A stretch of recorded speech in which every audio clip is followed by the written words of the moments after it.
이런 사람 되기를 사모하십시오.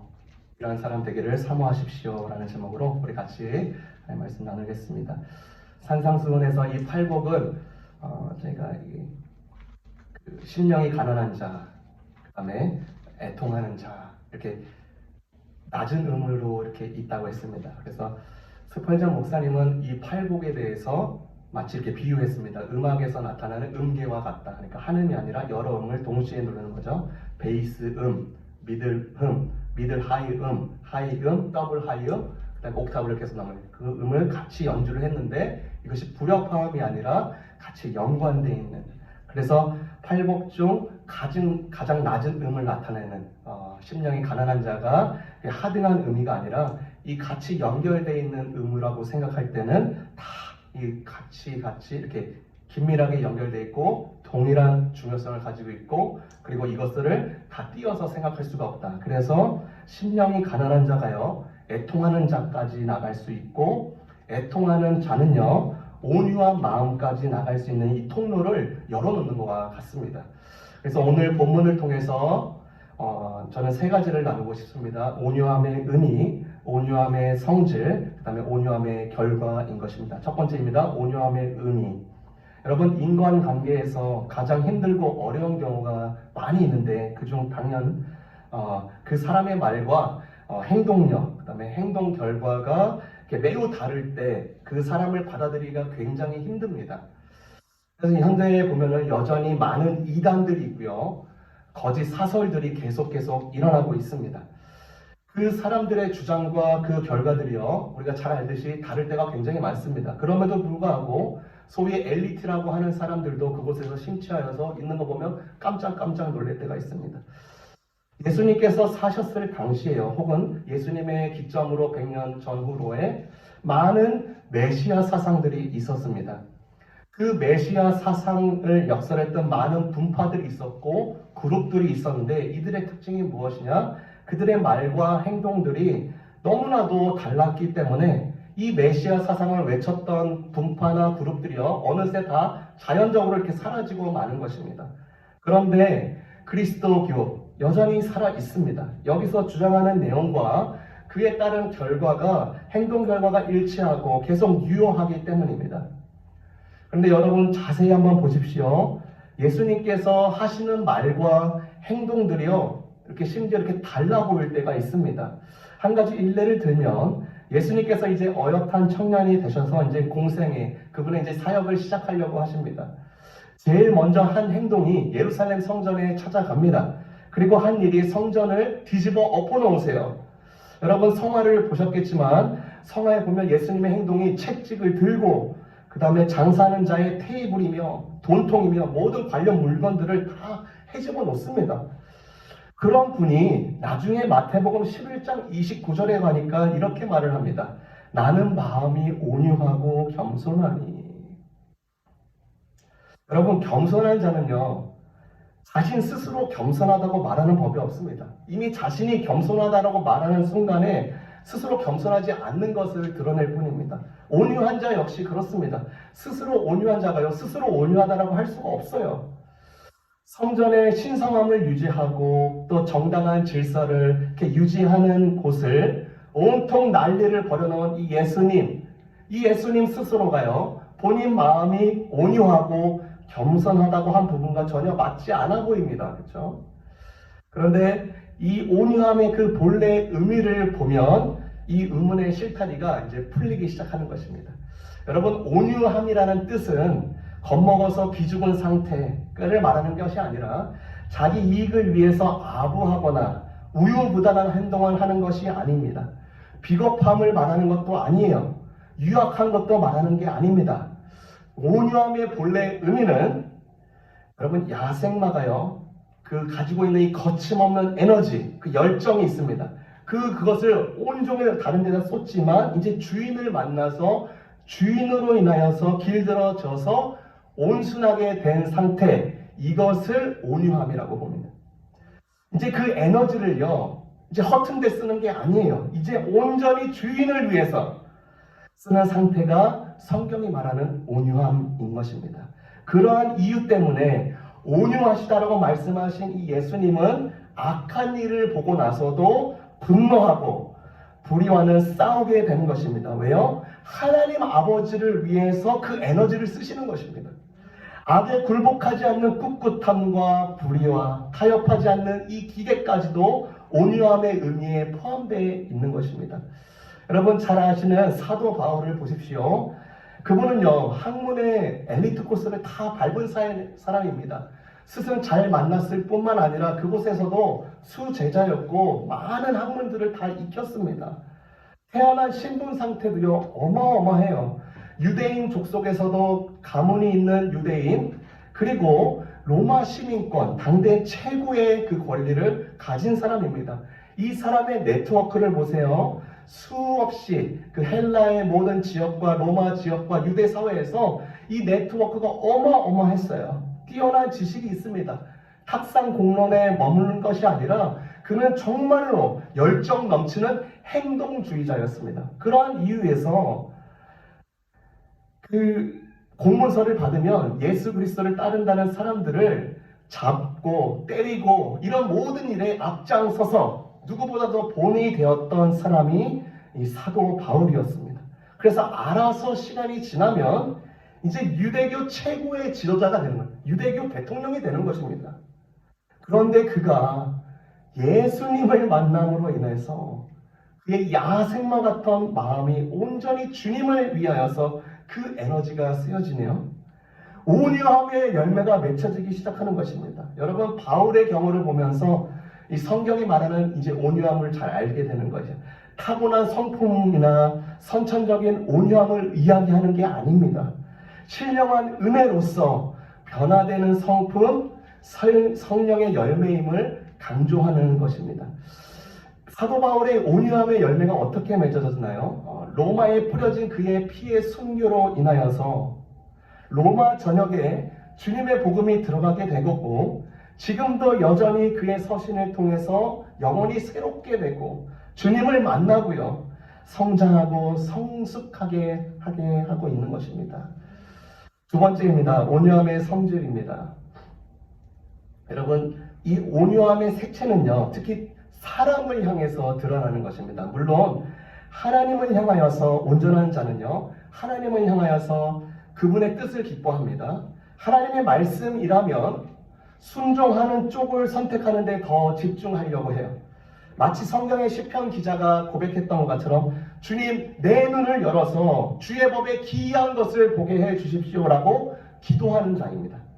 자신의 생각과 사상과 정반대되거나 내가 육적으로 용납할 수 없는 교리에 부딪혔을 때 자신을 성령께 맡기면서 이렇게 주님 제가 알지 못하는 것을 주께서 가르쳐 주옵소서라고 기도하는 사람입니다. 여러분 이런 온유함의 사람이 하나님을 향하여서 또한 사람을 향하여서 드러나는데 사람과의 교제를 통해서 어떻게 드러납니까? 첫 번째 온유한 자는 겸손합니다. 온유한 자는 겸손합니다. 온유한 자는요, 비록 자신이 최고의 인물일지라고 할지라도 다른 사람들보다는 그냥 약간 조금 나은 사람인가 이제 불가함을 알기 때문에 자신을 사람 중에 사람이라고 뽐내지 않습니다. 오히려 성도들 중에서 가장 낮은 자보다 더 낮은 자임을 알고 있습니다. 이런 사람은요, 사도 바울의 고백을 자신의 중심으로 삼습니다. 나는 죄인 중에 괴수입니다. 여러분 온유한 자는요 자신을 특별한 존재가 되는 것처럼 내세우는 것을 원하지 않습니다. 비록 훌륭한 가문에서 태어났을지라도 그것을 자랑으로 삼지 않고요. 또 비록 비천한 가정에서 태어났을지라도 상류사회에 속하는 사람들과 같은 수준에 자신을 올려놓고자 하는 그런 갈망하는 사람이 아닌 것입니다. 하나님의 판단 기준을 정확하게 알고 있고 그래서 겸손할 수밖에 없는 자세를 늘 부둥켜 안고 있는 사람, 이 온유한 사람입니다. 제가 전도사 시절 때 이렇게 그 학생이 이제 잊혀지지가 않는데 그 여학생이요 거듭남의 체험을 하고 이제 신앙생활을 정말로 멋있게 진지하게 하는 학생으로 이렇게 보이는 것이에요. 이제 중학교 졸업해서 고등학교 1학년, 2학년 되는 것입니다. 어느 날 상담할 수 있는 기회를 가졌는데 그 학생이 저한테 그렇게 고백을 하는 거예요. 저는요, 전도사님, 하나님 나라에서 화장실 청소라도 했으면 좋겠어요. 주님 위해서 그렇게 하고 싶어요. 그 대화를 나누는 순간에 그 학생으로부터 온유함이 흘러넘치는 것을 순식간에 느낄 수 있었습니다. 여러분, 우리가 잘 아는 바시피 교만한 사람은요, 항상 자신의 중요성만 생각하지만 온유한 자는 이와 정반대의 사람입니다. 이 멋진 학생이 얼마나 신앙생활을 멋지고 이쁘게 하는지 모릅니다. 여러분, 또 온유한 사람들이 다른 사람과 교제를 통해서 어떻게 드러납니까? 두 번째, 온유한 자는 온화합니다. 온유한 자는 온화합니다. 그 온유한 자는요, 음성이 급하지가 않습니다. 거친 말을 지향합니다. 남을 압제하려는 이 마음을 품지도 않습니다. 형제들 사이에서도 진정한 형제가 되고자 애를 쓰고 하나님의 집에 문지기가 되거나 믿음의 가정에서 하인의 일을 하게 된다면 이것을 자신의 최고의 영광으로 생각하는 사람입니다. 여러분, 그 예수님의 많은 제자들 중에서 불의 아들이라고 별명을 얻은 사도 요한을 기억할 것입니다. 그의 인생 말년에요, 에베소 교회를 목회할 때의 일입니다. 예수님께서 이제 승천하신 후에 이제 본격적으로 그리스도교를 향한 핍박과 환란이 성도들에게 임하기 시작합니다. 사도 요한 역시 이때 핍박을 받아서 반모섬으로 유배를 가게 됩니다. 그가 그곳에서 요한계시록의 계시를 받고 또한 마지막에서 그게 정말로 이제 그때 마지막 목회지 에베소 교회에서 그 힘든 몸을 이끌고 목회를 할 때의 마지막 순간에서도 그의 메시지는 오직 사랑이었습니다. 이렇게 메시지를 남겼죠. 형제 자매 여러분, 서로 사랑하십시오. 불같던 마음, 천둥의 아들, 불의 아들이라고 불렸던 이 자가 온화한 성품으로 열매 맺게 된 것입니다. 놀랍습니다. 그도 예수님의 승천하신 후에 알게 되는 것입니다. 주님의 나를 품었던 부드러운 사랑과 그 부드러운 온유하심을 생각하면 생각할수록 감격할 수가 없는 거예요. 감격할 수밖에 없어요. 그래서 그 성품에 자기가 녹아들기 시작하고 결국 그 부드러움에 자신을 묻히고 적셔서 그 자에게도 이 부드러운 온유함이 다른 성도들에게, 교회에게 마지막 지점까지에도 그게 흘러나오는 것입니다. 여러분, 중국의 저명한 사상가, 공자도 있지만 노자도 굉장히 저명한 사상가이죠. 이 노자가 두었던 스승이 있습니다. 스승의 이름은 상창입니다. 이 스승 상창이 이제 노화되어가지고 이제 죽음을 앞두게 된 시점이 왔습니다. 노자도 알고 있었어요. 그래서 노자가 이 스승 상창에게 와서 이제 이렇게 말을 하는 것입니다. 스승님, 이제 세상에서 맞이할 날이 얼마 남지 않은 것 같습니다. 저에게 마지막 가르침을 주십시오. 스승 상창이요, 노자의 얼굴을 잠깐 이렇게 살펴보더니 입을 열어서 이렇게 말을 합니다. 내 이빨이 있느냐?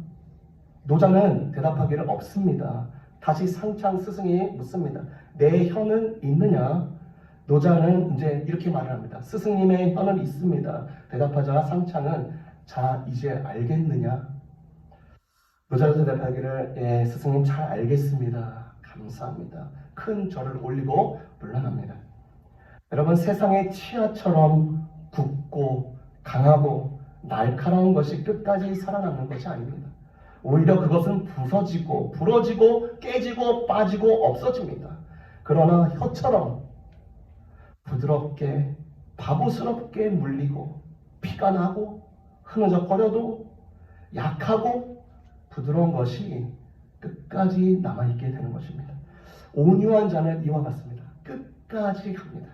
그 부드러움으로 인하여서 끝까지 우리 인생을 아름답게 하고 유지시키게 하는 것입니다. 여러분, 세상에는요, 두 가지 방향의 사람이 있습니다. 점점 더 딱딱하게 굳어져가는 사람과 점점 부드러워져가는 사람인 것입니다. 자기가 가는 만약에 방향이 딱딱한 쪽이라면 거기서 얼른 등을 돌리고 더 이상 딱딱한 막대기가 되어서 생명력을 잃지 않도록 해야 됩니다. 늘 부드럽고 연한 가지에서 새싹이 나오는 법입니다. 사회도 그렇고요, 나라도 그렇고요, 역사도 그렇고 개인이 그렇습니다. 여러분, 온유한 사람은 다른 사람과 교제를 통해서 사람을 향하여서 어떻게 드러날까요? 세 번째, 온유한 자는 인내합니다.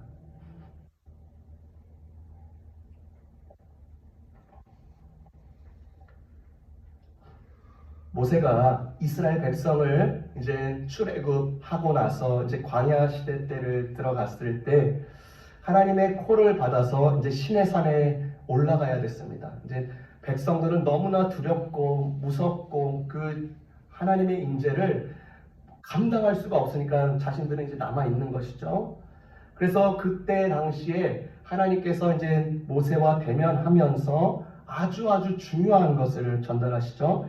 출애굽기 20장부터 31장까지 할애해야 된 내용들을 보면 얼마나 중요한 것인지 알 수가 있습니다. 십계명과 율법을 주십니다. 그 율법과 십계명을 받는 가운데 이스라엘 백성들은 모세의 지도자가 내려오지 않고 이틀, 3일, 10일이 지났는데도 오지 않자 이스라엘 백성들이 한 가지 아이디어를 냅니다. 우리가 여호와의 절기를 위하여서, 여호와를 위하여서 금송아지를 만들자는 것입니다. 그래서 그것을 만들어 놓고 이것을 위하여 너희들을 위한 여호와의 절기니라라고 하면서 광란의 축제를 벌입니다. 모세가 내려오자마자 그 모습을 보고 분노합니다. 그리고 하나님도 마찬가지의 마음이었습니다. 이제 하나님이요, 이 백성들을 다 처단하고 모세 너를 이제 시조로 삼겠다. 모세가 이제 최초의 이제 아담처럼 너를 필두로 너를 통하여서 큰 나라로 삼겠다, 이런 말씀을 전달하시네요. 모세의 반응은 어땠을까요? 얼씨구나, 좋다. 내가 이 백성 정말로 못 견뎠는데 잘됐다. 하나님 저의 손에 피 안 묻히고 하나님이 직접 처단하시니까 얼씨구, 아다리가 맞는 것입니다. 그런데 모세는 이런 하나님의 플랜에 대해서 노라고 외칩니다. 이 백성단을 처단하시려면 차라리 본인을 생명책에서 지워주십시오라고 간청합니다. 이 백성들에게 대해서 인내하는 것입니다. 또 품는 것입니다. 모세를 두고 민수기 12장 3절에 그래서 이렇게 말하는 것입니다. 모세의 온유함이 지면의 모든 사람보다 승하니라. 모든 사람보다 온유함이 가장 뛰어나더래요. 여러분, 이 모세의 행동을 통해서 우리가 반드시 짚고 넘어가야 될 것이 있습니다. 온유한 자는 화를 내어도 죄를 범하는 일이 없다는 것입니다. 온유한 자는 죄의 범한 사람에 대해서는 조금 더 노하지 않고요, 죄 자체에 대해서만 의분을 느끼고 죄를 지은 사람에게는요 전혀 잘못이 없는 사람처럼 그에게 친절히 대할 자세가 항상 갖추져 있다는 것입니다. 주님의 성도 여러분, 만약 이 자리에 참석하신 분들 가운데 노를 품은 사람이 있다면 그리스도인들은요 혈기를 이겨야 됩니다. 이 말씀을 명심하시고 이 점을 고치도록 노력해야 됩니다. 여러분, 작은 그릇들은요 잘 넘어집니다. 어떤 자들은요 이 같은 작은 그릇이어서 불만 조금만 넣으면 금방 성을 내고 맙니다. 감정을 별로 상할 것도 없는데 심히 골을 잘 냅니다. 그래서 사소한 곳에서도 모욕을 느끼고 또 잘못 이해해 놓고서도 형제들을 한마디나 반마디의 말로써 죄인 취급해버리고 심지어는 말을 하지 않는다고 트집을 잡는 일까지 벌어지곤 합니다. 트집 잡을 일이 있는가 형사처럼 주도 면밀하게 탐색을 하는 것이죠. 여러분, 예수님의 경우를 한번 보세요. 그분과 가장 많은 시간을 보냈던 제자들에게 그분은요 한 번 더 인내하십니다. 겟세마네 동산에서 이제 얼마 안 있으면은 십자가의 참극을 당하기 직전에 예수님은요 처음이자 마지막인 부탁을 제자들에게 하십니다. 나를 위하여서 잠시 이곳에서 나를 위해서 깨어 있도록 하라. 이 말은 나를 위해서 좀 중보하고 나를 위한 마음을 좀 헤아리고 기도해달라는 청이었습니다. 그런데 예수님께서 이제 기도를 요한복음의 17장의 기도를 마치시고 돌아간 그들의 모습은 제자들은 골아 떨어져 있는 것입니다. 예수님의 청을 완전히 무시한 것입니다. 그런 모습을 보면요 화딱지가 나겠죠. 야, 내 마지막 부탁이야. 나를 위해서 조금 깨어줄 수 없겠어? 라고 할 수 있습니다. 그런데도 예수님은 그들에게 어떻게 하죠? 일어나 가자 하십니다. 함께 가자며 그 순간에도 인내하십니다. 요한복음 21장에 잘 나타납니다. 디베라 호숫가에서 예수님께서 이제 부활하시고 제자들을 만나는 장면이 그곳에 잘 나오는데, 제자들이 만약에 이 예수님의 얼굴을 봤을 때 어떤 표정이었을까요? 여러분 잘 아시죠? 배신자, 배반자가 그 당사자와의 만남, 얼마나 껄끄러울까요? 얼마나 송구스러울까요? 그냥 도망가 버리고 싶지 않을까요? 그런데 오히려 예수님은 그곳에 와서 밤새도록, 그리고 이른 새벽까지 욕망의 그물질을 했던 이 제자들, 허기진 배를 위해서 생선과 빵을 준비하시면서 먹으라 하십니다. 그들이 잘못했던 것을 이렇게 하시지 않으시면서 배신에 대한 행동을 한마디로 안 하십니다. 오히려 인내하시고 받아주십니다. 여러분, 이 예수님의 온유하심, 그 인내가 묻어난 이 온유하심은 단지 하늘 보좌를 버리고 이 땅에 오신 것만 아니라 지금의 나를, 그렇죠? 형편없는 나를 받으시고 나를 또 참으시고 나를 인내하시고 계시다는 것을 확인하는 것입니다. 이것이 얼마나 큰 복인지 몰라요. 우리 또한 이 온유함이 우리 다른 사람들을 향하여서 이런 온유함의 복이 흘러나가길 원합니다. 네 번째, 온유한 자는요, 남을 용서합니다. 여러분, 세상은요, 악이 가득하기 때문에 많은 사람들이 우리를 핍박하고 우리의 권리를 약탈하고 우리를 심히 상해하는 경우가 있기 때문에 온유한 자는 자신에게 까닭없이 가해진 이 상해들을 너그럽게 용서하며 원래 참아야 됐던 그 분량보다 더 이상의 것을 참아야 되는 것입니다. 이렇게 말할 사람들이 우리 주변에 있을 수 있어요. 나는 이러한 일만큼은 도무지 용서할 수 없어요. 여러분, 하나님께서 당신이 우리가 이웃을 용서하지 않는 한 결코 당신의 기도를 듣지 않으신다는 것을 여러분 아십니까? 그러한 이유 때문에 주님은 주기도문에 이 내용을 포함시키는 것이에요.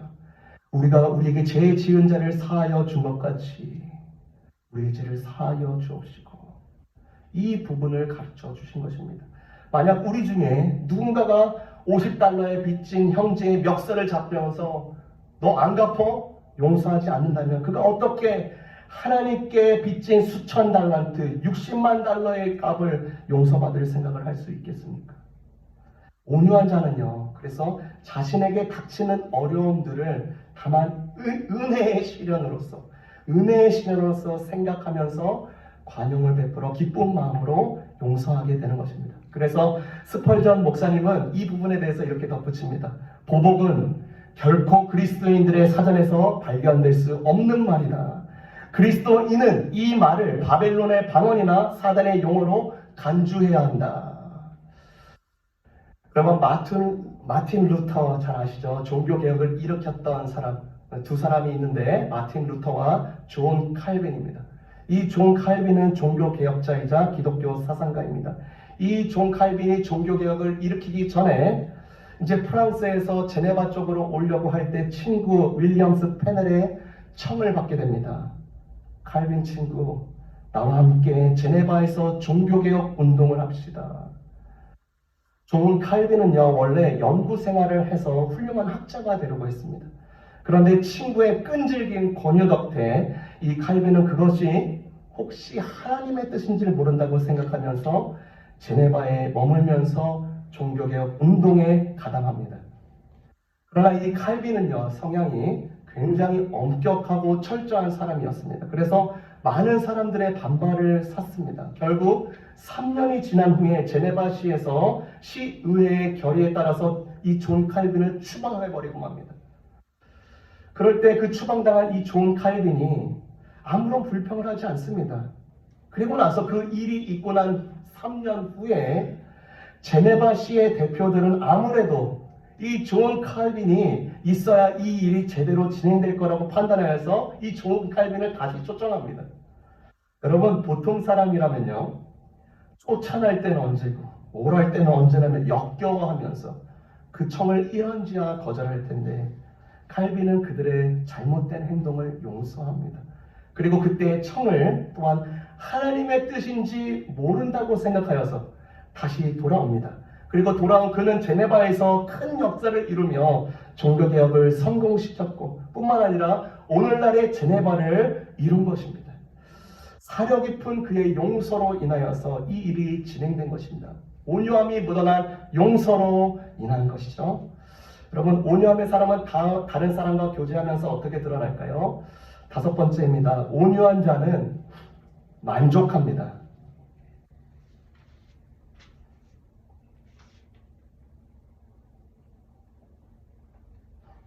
마음이 온유한 자는 야망을 품지 않고요. 하나님께서 공급해 주시는 것 모든 것으로 만족하는 삶입니다. 만족하며 삽니다. 아무리 부자여도 여러분 가진 것에 만족하지 않으면 그는 그 누구보다도 가난한 사람이고요. 아무리 가난할지라도 가진 것에 만족하고 있다면 그는 누구보다도 부하고 그리고 넉넉한 사람인 것입니다. 마음이 온유한 사람들은요, 하늘의 만나를 싫어한다고 그리고 반석에서 솟아나는 샘물에 신선한 맛이 없다고 불평하지 않습니다. 이런 자의 삶의 모토는 하나님의 섭리가 나의 상속 재산이다 라고 하는 것에 둡니다. 기복이 있는 상태가 있을 수 있어요. 업앤다운이 있을 수 있습니다. 그러나 마음이 온유한 자들에게 이 하나님이란 언덕 위의 하나님인 동시에 골짜기 험한 곳에서도의 하나님이 되시기 때문에 항상 주님을 찬양하는 사람들입니다. 그러므로 자신의 생애가요 하나님께 달려있음을 알고서 자신에게 무슨 일이 일어나든지 항상 자신에게는 최선의 것임을 받아들이고 있는 사람입니다. 또한 이 온유한 자는 항상 하나님께서 자기에게 부여해 주신 이 재능으로 말미암아 하나님의 일을 하고자 하는 이 열망하며 또 이웃을 도울 수 있는 위치에 서고자 힘쓰는 자가 이 마음이 온유한 자입니다. 불안하거나요, 염려하거나 초조하거나 슬픔에 빠지거나 욕심을 내는 일이 없는 것입니다. 마지막 부분입니다. 3번째죠. 온유한 자가 어떻게 땅을 기업으로 받는가? 마음이 온유한 자는 복이 있나니 저들이 땅을 기업으로 받을 것이요. 여러분, 일반적으로요, 어떻게 해야 땅을 많이 얻을 수 있을까요? 어떻게 해야 땅을 많이 이렇게 내 소유가 되나요? 돈이 많으면 됩니다. 돈이 많으면 쉽게 땅을 삽니다. 아니면 부동산 학과를 졸업해서 경력을 쌓고 노하우와 지식을 바탕으로 땅을 얻을 수 있습니다. 성경에서 말하길 이 마음이 온유한 사람은 땅을 기업으로 받는다고 합니다. 온유한 사람은 땅을 기업으로 받습니다. 그러나 세상 사람들과 다른 방식으로 땅을 차지합니다. 땅에 대한 이해가 필요한데요. 이곳에 쓰인 이 땅이라는 이 단어가 1차적인 문자 의미는 목, 분깃, 유산이라는 뜻이 있는데 2차적인 상징적인 의미는요, 명예, 지위, 세상이라는 뜻이 있습니다. 그래서 이 팔복에 나와 있는 이 땅의 의미는 2차 상징 의미와 더 가깝습니다. 넓은 의미에서 이해해야 됩니다. 마음이 온유한 사람이 반드시 물리적인 땅을 차지하는 것이 아닙니다. 그러나 그러한 자는 땅에 사는 사람들의 마음을 정복해 갑니다. 여러분, 스펄전의 설교에 보면요, 이런 말이 있습니다. 정복자 윌리엄은 칼과 불을 가지고 영국으로 건너왔지만 그리스도인들의 정복자들은 친절과 온유의 무기로서 비상한 방법으로 승리를 쟁취했음을 언급합니다. 그는 덧붙여서 이야기를 늑대와 양의 이야기를 했습니다. 여러분, 늑대와 양, 이 둘 사이는 숙명적인 불화가 계속 역사적으로 왔습니다. 그렇지만 한 번도 양이 늑대에게 도전한 적이 없는데 마침내 양이 승리를 거두어 오늘날 이 세상에는요, 늑대보다 양의 수요가 비교할 수 없을 만큼 많게 됩니다. 늑대는 거의 멸종에 가까우나 양은요, 엄청나게 불어나 있습니다. 여러분, 온유한 것이 끝까지 이기며 이 세상을 가지는 것입니다. 온유함이 승리를 얻습니다. 온유한 마음을 가진 자들이 사는 세상이 하나님의 나라가 되게 하는 것입니다. 이로써 온유한 사람이 세상에 미치는 감화력을 보여주는 것입니다. 여러분, 예수님을 생각해 보십시오. 예수님께서 사셨던 삶을 보면 지극히 이 온유하신 분이 단 한 평의 땅도 갖고 계시지 않네요. 머리 둘 곳 찾아도 없대요. 어느 땅에도 소유의 깃발을 꽂아놓지 않습니다. 자기 이름으로 그 페이퍼를 제출하지 않아요. 그러나 그분의 나라는 여전히 취해져 왔고 지금도 여전히 진행 중인 것입니다. 그분의 온유함이 세상을 취했기 때문입니다. 이것이 그리스도께서 땅을 정복해 나가시는 방식인 것입니다. 여러분, 누가 진정 강한 자입니까? 군대를 거스린 가이사입니까? 십자가를 지신 그리스도이십니까? 사도들을 보십시오. 복음을 전하던 사도들을 보시면 그 또한 그 사도들도 자신의 땅을 갖고자 하지 않았습니다. 그들의 관심은 땅 위에 있는 사람들에게 있었습니다. 그 사람들의 마음에 관심이 있었습니다. 사도 바울을 보십시오. 마지막 생에 사도행전이 AD 70년에서 90년에 쓰여졌고 그가 마지막 서신을 쓴 게 디모데 후서 64년에 쓰여졌습니다. 그러니까 이제 거의 생의 마지막 부분에 그의 행동이 사도행전 28장 30절에서 31절에 나오는데 이렇게 말합니다. 제가 읽겠습니다. 바울은 자기 셋집에서 꼬박 2년을 지내면서 자기를 찾아오는 사람들을 다 맞이하였습니다. 그는 담대하게 그리고 아무런 방해도 받지 않고 하나님의 나라를 전하고 주 예수 그리스도에 관해서 가르쳤습니다. 어디서 가르쳤대요? 셋방에서. 자기의 땅을 소유하지 않는 것입니다. 왜요? 이 땅에 거하는 사람들의 마음에 온통 가 있기 때문에 그 온유함이 이 세상을 취하고 있고 그리스도의 정신으로 이 세상을 정복해 가는 것입니다. 이스라엘 백성들은요, 가나안 땅을 전쟁으로 빼앗았지만 그리스도인들은 어떻게? 복음으로 그리고 복음된 삶을 통해서 땅을 정복해 가는 것입니다. 그리스도의 나라와 그를 왕으로 모신 사람들이 진리를 따라서 살아서 하나님 나라가 더 흥황하고 세상을 취하시는 그리스도의 영광을 함께 다 보는 것입니다. 이 온유함이 우리 모두의 것이 되시기를, 이 온유함의 모든 성질이 우리의 모든 것이 되시기를 진심으로 기도하며 축원합니다.